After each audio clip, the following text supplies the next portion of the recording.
Ernesto González, abogado de la familia Cayllaba y Pérez. Ay, cómo habré peleado con su padre. Mira, yo ahora tengo que entrevistarlo, cómo me peleaba con Tito. Y Tito fascinado siempre de ir a visitarme. Y lo tengo a Ernesto González, abogado de Cayllaba y Pérez. ¿Qué tal, doctor González? Encantada, María Mercedes lo saluda. ¿Cómo le va? Hola, ¿qué tal? Muy buenos días, María Mercedes.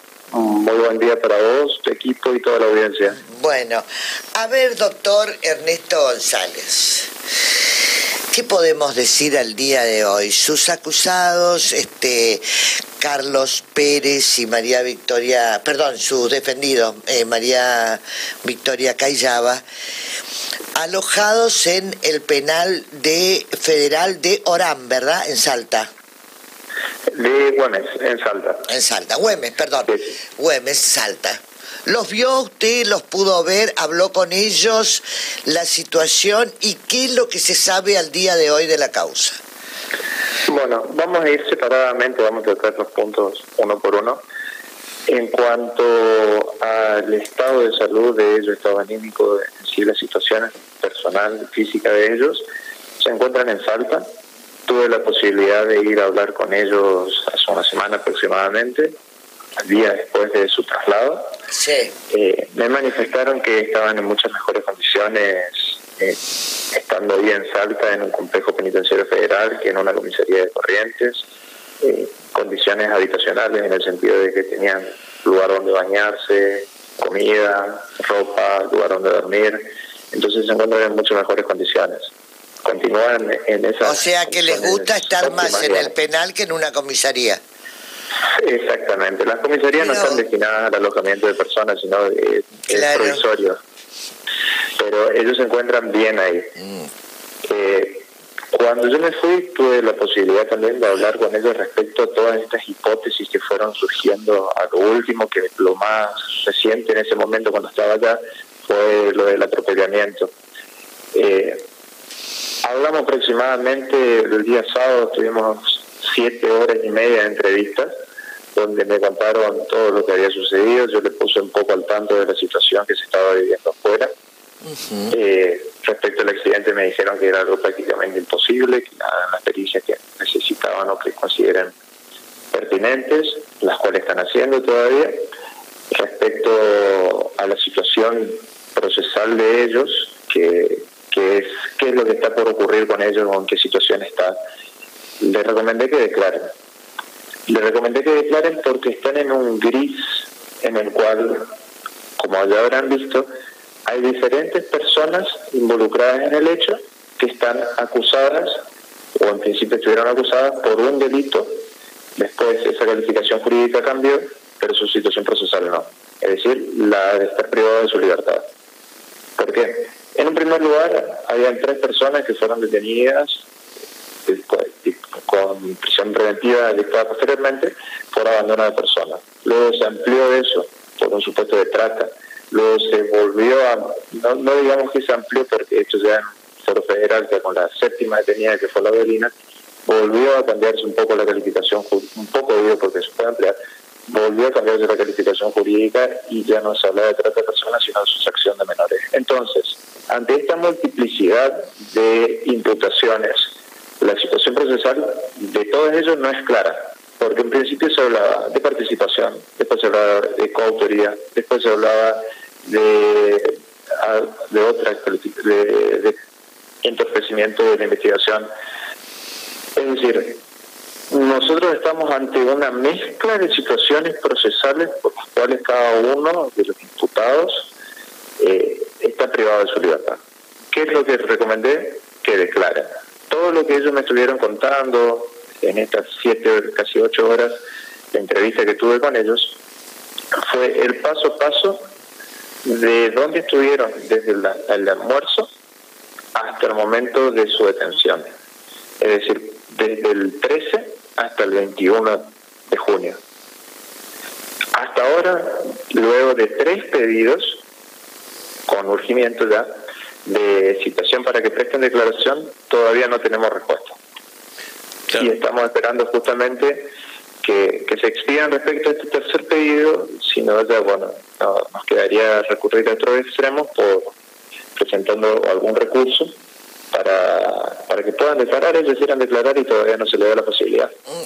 Doctor, perdón, sí. ¿Cómo está? Buen día, mi nombre es Horacio Ramírez Verdaguer.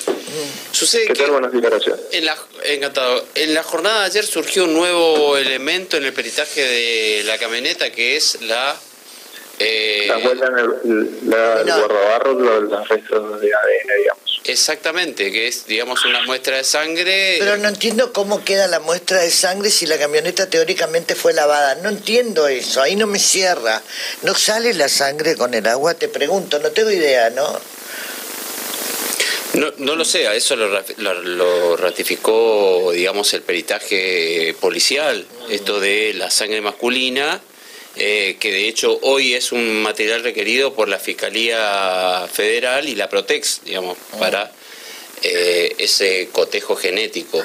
Pero más allá de eso, digamos, anteriormente también sobre la hipótesis del accidente se encontraron pelos, se encontró también esto que se dice, esta contradicción en la camioneta lavada, sí, no.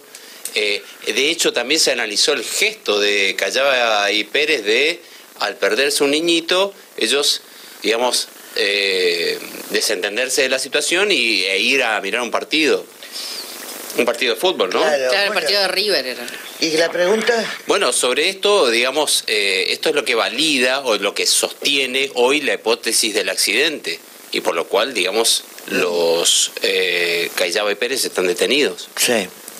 Doctor, lo escuchamos. Sí, bueno, en principio ellos no están detenidos por el supuesto del accidente, sino lo que dio fuerza de convicción a los fiscales para poder detenerlos fueron los resultados de las pericias en los vehículos respecto a los perros, digamos, la pericia neurológicas. Claro, ahí hay otro elemento.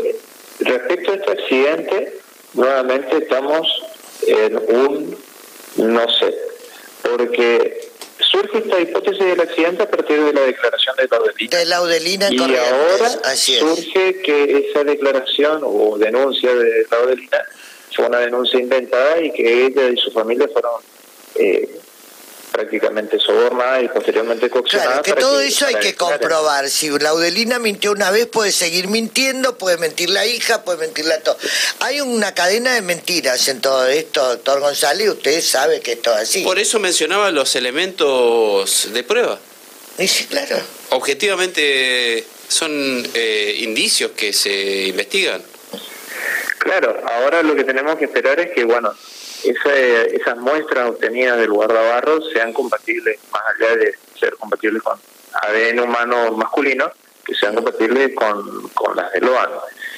Y después, bueno, también corroborar estos supuestos, digamos hipótesis, porque ya no sabemos verdaderamente si estamos ante una mentira, una verdad o ante un invento, si hubo o no hubo un accidente, porque más allá de este pequeño o gran rastro que podría llegar a haber de ADN humano, tiene que estar concatenado con una serie de evidencias que robustezcan esta idea de que fue un accidente. Es decir, que se encuentren otros elementos que permitan acreditar que fue un choque. Por ejemplo, que tenga, aparte de los golpes que ya tenía la camioneta, algún otro golpe, algún rasguño, algún raspón, algo que permita complementar esta idea de que no es una... Porque está sobre el guardabarro, es decir, pasó por la rueda y después por el guardabarro, entonces es como podríamos decir salpicado, o depende. Hay muchas formas de que pueda llegar ahí algún tipo de resto de ADN, pero estamos nuevamente en un no sé, porque no sabemos si es una verdad, es una ficción, es una mentira o qué es verdaderamente. ¿Sus defendidos Pérez y Callaba quieren declarar? Sí, ellos quieren declarar. ¿Y qué pasa? ¿Por qué no declaran? Eso depende exclusivamente del juzgado. Las presentaciones como defensor las hago yo, el deseo de declarar lo manifiestan ellos y el lugar lo tiene que dar el juzgado. En términos generales digo el juzgado, por decir la justicia, el Foro Federal tiene que administrar los medios y los recursos para que ellos puedan prestar su declaración. Es decir, nosotros hacemos el pedido y ellos resuelvan. Y al no resolver ni positiva ni negativamente, decir no se va a hacer lugar a este pedido, o si se va a hacer lugar a este pedido, estamos nuevamente en una espera. Ustedes los abogados defensores, entre eso usted, no pudo acceder al expediente, ¿no? No. Yo cuando asumí la defensa, la asumí en 23, domingo 23, lunes 24 tuvimos las audiencias, el 24 de la mañana habíamos tenido 3 audiencias, las cuales fue la formalización de imputación. A partir de ahí tuve acceso al legajo, porque el término que se usa acá en Corrientes, ya que estaba en el foro provincial, es legajo. Tuve acceso al legajo breves minutos, 30 minutos aproximadamente, 40, y después, bueno, ya tuvimos las audiencias posteriores y, pues, y casi inmediatamente el traslado de los detenidos, y como habrán visto, fue todo un despliegue de las fuerzas y de los medios que no permitían no nos permitían los abogados defensores quedarnos en un lugar quietos, básicamente. Vieron cómo lo sacaron, vieron cómo los trasladaron a todos los imputados, no solamente a Pérez y a Queriaba. Entonces, es difícil poder tener acceso al expediente si uno se tiene que concentrar primero como abogado defensor, preocuparse por la seguridad de sus asistidos.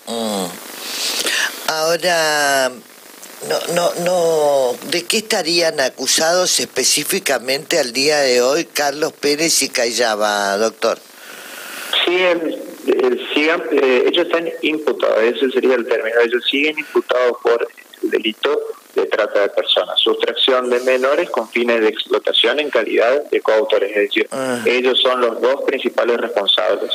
A criterio del foro provincial, había quedado, lo digo en términos sencillos para que todo el mundo entienda, y yo no me estoy rebuscando con términos innecesarios, los 2 principales responsables, Pérez y Cayaba. Los restantes imputados, Benítez, Miliapi, Ramírez, colaboradores, ayudaron. Por otro lado, Maciel ayudó posteriormente al hecho, entorpeciendo o desviando la investigación. ¿Cómo se filtran los audios de Carlos Pérez con el comisario Maciel? ¿De dónde se filtran? ¿Esas son denuncias hechas en la justicia provincial? Ahí hay otro gran problema que estamos teniendo, y por lo menos es lo que dificulta la tarea de todos los abogados, no solamente de nosotros los defensores particulares, sino de los defensores, de los querellantes incluso. Porque no tener acceso al legajo, al expediente queda en manos únicamente en este caso de los miembros del Foro Federal, los fiscales. Entonces ellos son los que manipulan el expediente, pueden ir incluyendo, sacando, metiendo cosas. Y en ese interín, digamos, de movimientos, hay personas en el medio, administrativos o otras personas que pueden llegar a facilitar, y alguien, tristemente es así, alguien divulga o difunde esta información, ya sea los escritos que presentan los abogados, o ya sea las evidencias que se aportan, o los resultados de las pericias, porque esto se divulga, es decir, de alguna parte, ya que nosotros, los abogados defensores y querellantes, nos vamos enterando de todo gracias a los medios. Si no fuera por ustedes los medios, nosotros todavía no sabríamos ni los resultados de las pericias, ni las personas que van a declarar, ni los testigos que están yendo a declarar, no sabríamos nada. ¿Y eso no es normal o es habitual? Porque si en un secreto de sumario la jueza o el fiscal están recuperando pruebas, ¿es normal que no se les llame a los abogados?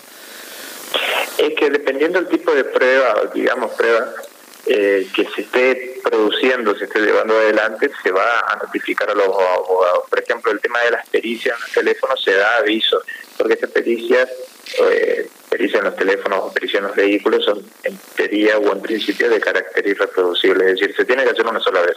Entonces, tiene que estar el abogado defensor para poder controlar o corroborar que se está haciendo bien. Y ahí es donde se le da la posibilidad a la defensa de presentar un perito de parte, por ejemplo.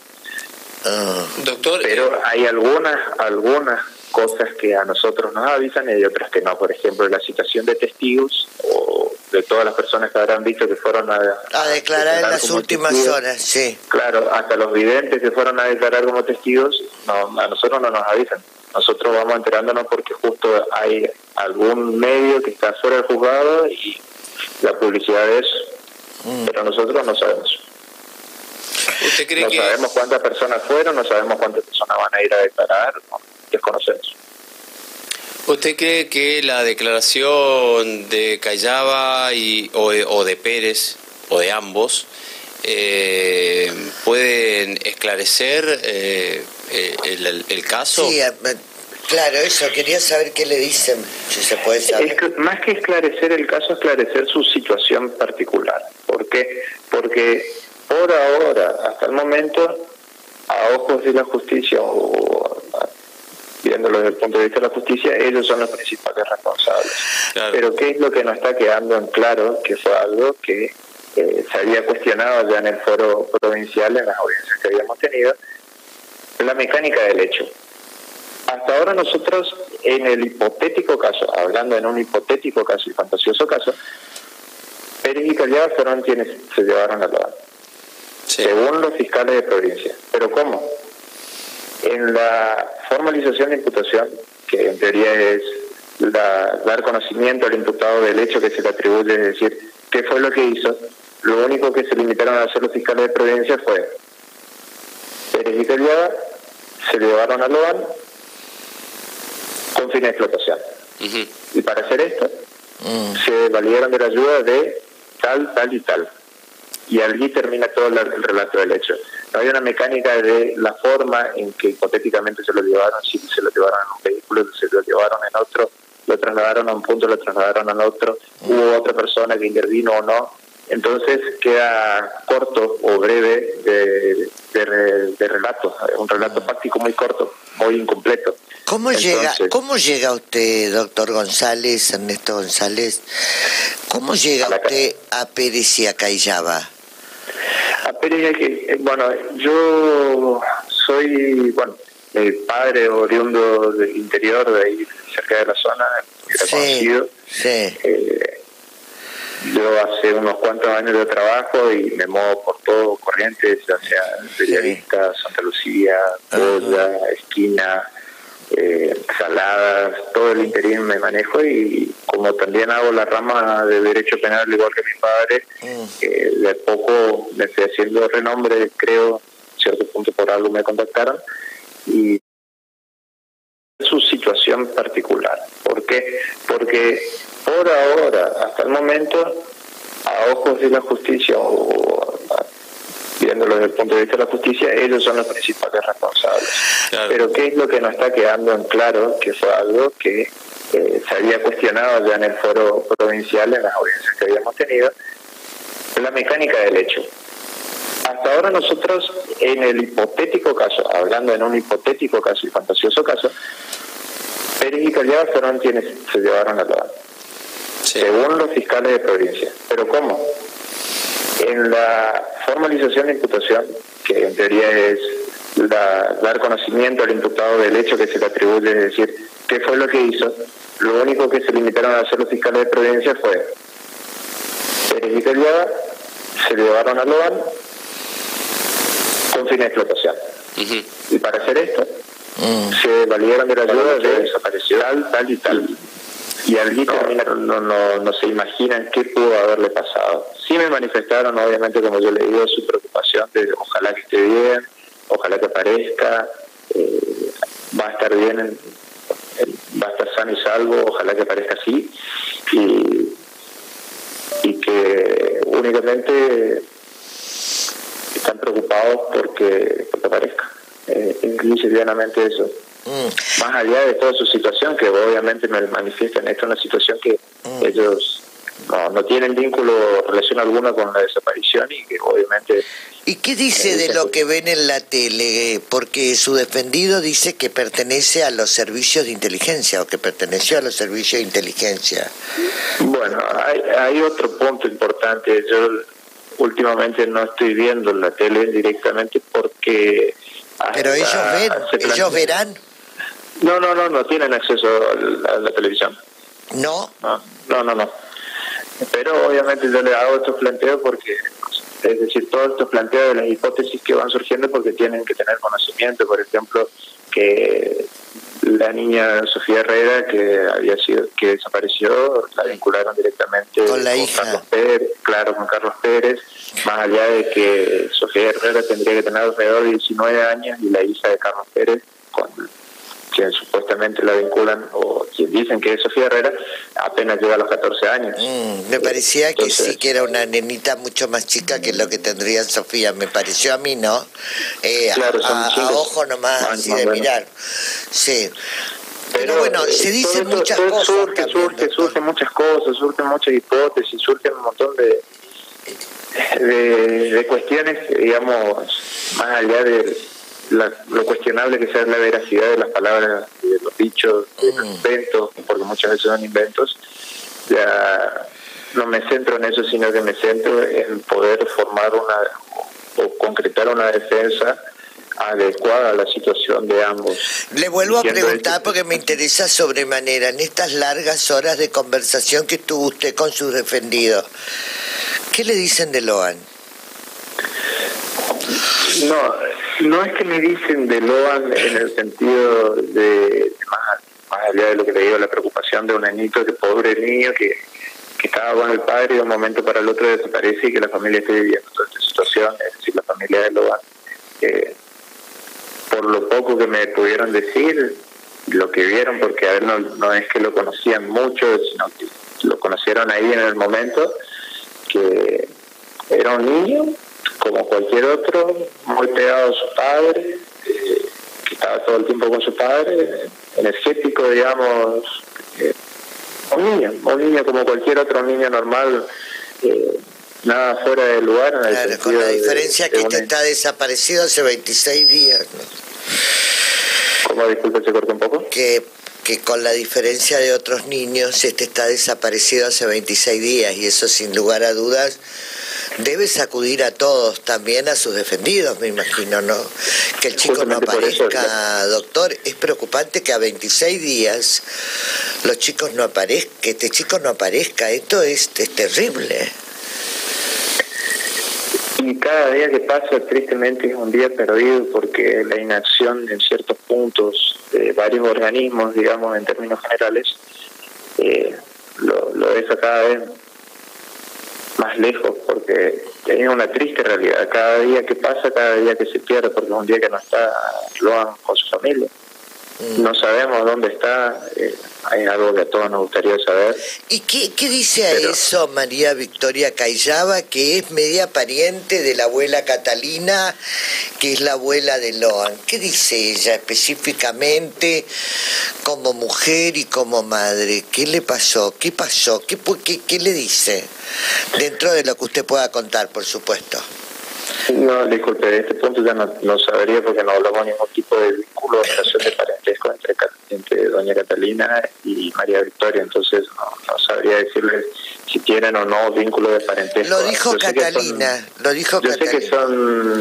Yo sé que son conocidas, que María Victoria ya había ido una vez a colocar el tema de una bomba de agua en un pozo, tengo entendido, ahí en la casa de doña Catalina, y que bueno, era conocida nomás, más allá de un vínculo de relación de parentesco. Bueno, la abuela decía que que había parentesco porque la madre de Cayaba, no sé cómo será el otro apellido, de Cayaba era como tenía un vínculo con Peña, que es la abuela Catalina, ¿no?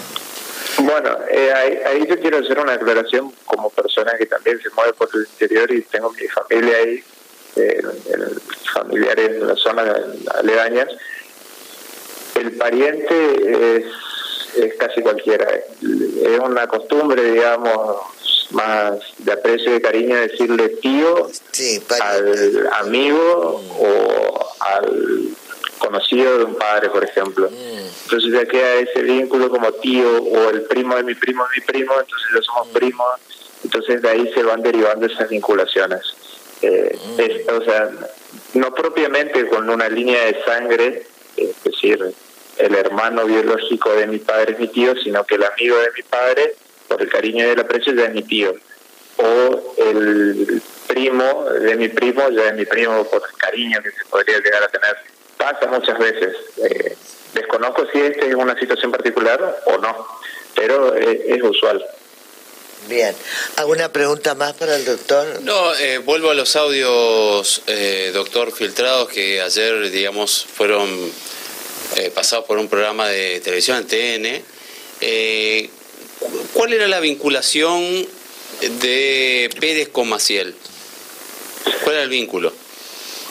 Particularmente de Pérez con Maciel, vínculo de conocidos únicamente. Luego de la desaparición de Loa, tuvieron los primeros contactos formales, digamos, a través de líneas telefónicas, más allá del día que desapareció Loa, que fue el comisario y estuvo ahí con todas las personas buscándolo, y estaba también Pérez y Callado. Días posteriores se contactó Pérez con el comisario únicamente por vía WhatsApp. Me habían comentado Pérez que tuvo esa conversación telefónica, pero no sabía precisarle exactamente sobre qué, hablaron o no, porque me dijo, está todo en los teléfonos, que cuando periten se va a ver. Y bueno, justamente yo estaba esperando poder verlo. Esta pericia, es decir, los resultados de esta pericia de los teléfonos, pero como se va filtrando información, yo no sé si es una información completa, si no es una información completa, si está recortado o no está recortado. ¿A los cuántos días pudo haber sido esta comunicación? Desaparecido Loa. Usted me dice por la comunicación entre... Sí, por el audio que Pérez le envía a Maciel. Tengo entendido que eran días posteriores a la desaparición de Loa, pero 3 o 4 días previos antes de su detención. Donde le pide dejar la camioneta en el lugar, porque ellos se manejan en el auto rojo. Que claro, ese es el último yo estimo que era miércoles, si no estoy confundido. Sí, claro, que le pide dejar la camioneta en la comisaría porque ellos se iban a manejar, como si alguien le podía robar el 9 de julio. Es como sospechoso ese audio, ¿no? Bueno, no... El 9 de julio se dormía con la puerta sin llave, decía el intendente el otro día. Eso es cierto, lo de la puerta sin llave le creo que sea cierto, pero... Y entonces, ¿por qué Carlos Pérez quería resguardar tanto la camioneta en la policía? Plantar pruebas según el audio. Justamente por eso quieren declarar, porque si uno agarra cortada la noticia, digamos, se va a entender mal, digamos, o va a levantar sospechas, porque obviamente escuchar esto únicamente decir por qué quieren entregar el vehículo de un momento para el otro sin el porqué previo, le llama la atención. ¿Qué fue lo que sucedió durante este interín de tiempo desde que desapareció Loa, después que ellos se fueron a Corrientes Capital, vinieron a Corrientes, después se fueron a Chaco y después volvieron a Corrientes y luego al interior? Este movimiento levantó sospechas a criterio de varias personas en el lugar de por qué se fueron, por qué volvieron, por qué, que fue derivando, fue derivado concatenadamente básicamente hasta llegar al punto de sospechosos de haberse llevado a Loan, y que por lo tanto al ser sospechosos iban a estar en mira de la justicia por la difusión de todos los medios, porque por qué se van, por qué vienen, por qué hicieron esto, por qué hicieron lo otro, que es muy llamativo. Entonces pusieron a disposición todo. Nosotros no tenemos nada que ocultar, acá tienen los vehículos, acá tienen los teléfonos, acá tienen la llave de la casa, incluso vean, revisen, periten todo. ¿Por qué? Nuevamente, de un momento para el otro se empezó a apuntar contra ellos por los movimientos que tuvieron, y en razón de esos movimientos, que a criterio de muchos era sospechoso o medio raro de que unas personas que estaban ayudando a la búsqueda se hayan ido a Chaco y después vuelvan, para demostrar que no tienen nada que ver con el hecho, y prestan su total colaboración, entre ellos entregar los vehículos, entregar los teléfonos, prácticamente dar la llave de la casa para que hagan los allanamientos. Bueno, ¿alguna pregunta más? Doctor Ernesto González, muchas gracias por habernos atendido. Muchísimas gracias. No, muchísimas gracias a ustedes y un saludo para toda su audiencia. Muchas gracias. El doctor Ernesto González, Tito era su papá.